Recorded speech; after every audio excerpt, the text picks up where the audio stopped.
organizuar disa mostra të zonave të caktuara të Shqipërisë. Ne kemi dy varietete, varieteti Kalinjov dhe Eduard. Po që keni ndorë një varietet? Një varietet kam Kalinjovit.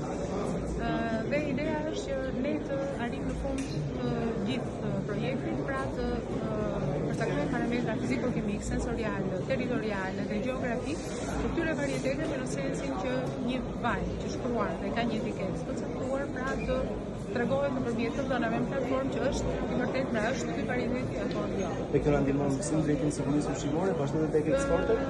Patjetër tek eksportit, por dhe më shumë për të mbrojtur produktet origjinën rajonit. Pra, emërtim të mbrojtur të origjinës së produktit nga incidenti. Pasi ka më shumë vlerën, ka traditën, ka kulturën, ka historinë e vendit dhe njëkohësisht edhe karakteristikat varietale të ullime autoktone. I cili është i fokusuar kryesisht në sektorin e lajit të lirit.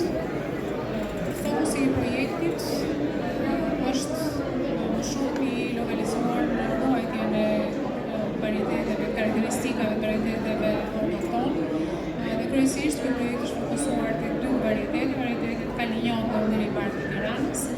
Dhe finalizimi i projektit synon hartimin e një platforme i cili